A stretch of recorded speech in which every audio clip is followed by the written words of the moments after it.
India is my country, all Indians are my brothers and sisters. ఆయన note నుంచి Indian pledge ఒక్కసారి మా కోసం. మై ఫ్రెండ్స్, రీసెంట్గా వైజాగ్లో ఆక్సిజన్ టవర్స్ దగ్గర స్విగ్గీ డెలివరీ బాయ్ అయిన అనిల్ కుమార్కి జరిగిన అన్యాయాన్ని ప్రొటెస్ట్ చేస్తా వైజాగ్లో ఉన్న డెలివరీ బాయ్స్ అందరూ ఒక 6 months వరకు ఈ లొకేషన్కి మేము డెలివరీ ఇవ్వట్లేదు అని చెప్పి ప్రొటెస్ట్ చేయడం అయితే జరుగుతుంది. అసలు ఆ రోజు ఏం జరిగింది?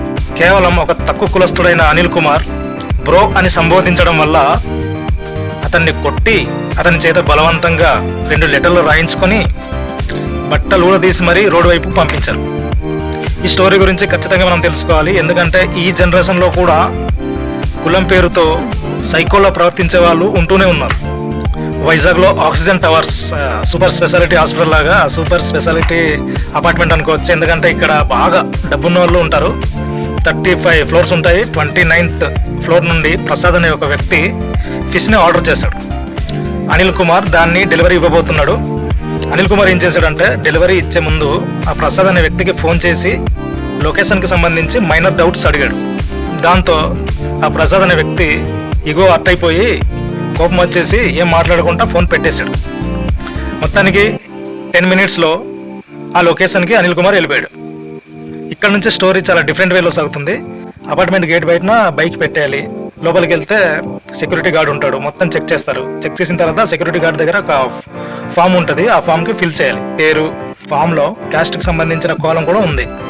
అది ఫిల్ చేసి తర్వాత పైకి వెళ్ళడానికి 2 lifts ఉంటాయి. ఒకటి అఫీషియల్, ఇంకోటి వర్కర్స్ యూస్ చేసే లిఫ్ట్ అనమాట. వర్కర్స్ యూస్ చేసే లిఫ్ట్తో 29th floorకి అయితే అనిల్ కుమార్ వెళ్ళిపోయాడు. అక్కడ ఒక ఆవిడ రెడీగా ఉంది.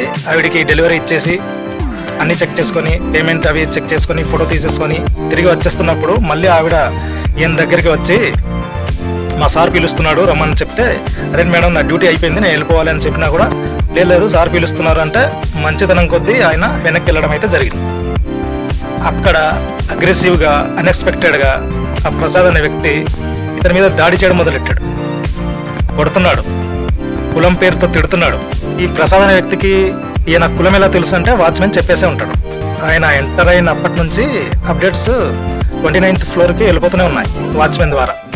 కొట్టడం స్టార్ట్ చేశాడు, కులం పేరుతో దూషించడం స్టార్ట్ చేశాడు. పైగా మా ఆడవాళ్ళతో మిస్బిహేవ్ చేస్తావేంట్రా అని చెప్పి తన ఈగోని సాటిస్ఫై చేసుకోవడం కోసం ఇంకా అగ్రెసివ్గా గొడవలు పెట్టుకోవడం మొదలెట్టాడు. అప్పుడు అనిల్ కుమార్ ఏమన్నాడంటే, బ్రో ఈ గొడవ పెద్దదిగా చేయొద్దు, నా డ్యూటీ అయిపోయింది నేను వెళ్ళిపోతాను అని చెప్పాడు. అరే ఏంట్రా నీ కులం ఏంటి, నా కాలి గోటు కూడా నువ్వు సరిపోవు, నన్ను బ్రో అంటావా అని తిట్టడం మొదలెట్టాడు. ఇంకా ఎంతకీ ఆయన తగ్గపోయేసరికి అక్కడ నుంచి రన్నింగ్ చేస్తూ కిందకు వచ్చేసాడు అనిల్ కుమార్.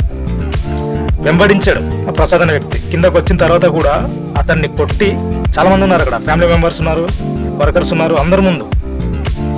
వాచ్మెన్ ఉన్నాడు కానీ కనీసం ఆపట్లే, కొడుతూనే ఉన్నాడు. అక్కడితో వదిలేశాడా? 2 లెటర్లు రాయించుకున్నాడు. నా డ్యూటీ నేను సక్రమంగా చేయలేదని చెప్పి ఒక లెటర్ రాయించుకున్నాడు. రెండోది ఏంటంటే మిస్బిహేవ్ చేసినట్టు, అంటే ప్రసాద్ వాళ్ళ ఇంటి ఆడపిల్లలతో మిస్బిహేవ్ చేసినట్టు లెటర్ బలవంతంగా రాయించుకున్నాడు. అప్పటికైనా వదిలేశాడా? కులం పిచ్చి ఎంత ఉందో చూడండి ఈ జనరేషన్లో కూడా. బట్ నువ్వు బయటికి వెళ్ళాలంటే ప్యాంటు షర్ట్ ఇప్పేసి వెళ్ళాలని చెప్పి అన్నంత పని చేశారు. అక్కడ జరిగినవన్నీ సీసీ కెమెరాలో ఆల్రెడీ రికార్డ్ అవుతూనే ఉన్నాయి క్లియర్గా. సో పోలీసు వాళ్ళు యాక్షన్ తీసుకున్నారు. కానీ మనం చిన్నప్పటి నుంచి ఒక ప్లెడ్జ్ గౌరవంగా చెప్పుకుంటాం కదా, India is my country, all Indians are my brothers and sisters. ఈరోజు బ్రో అనడం వల్ల ఇంత చేశారు. ఆయన నోట్ నుంచి ఇండియన్ ప్లెడ్జ్ ఒకసారి మా కోసం. అనిల్ కుమార్ తల్లి గారు కూడా చాలా బాధపడ్డారు. మీ కులం మీ గొడవలతో ఒక మంచి తల్లి మనిషిని బాధ పెడుతున్నారు.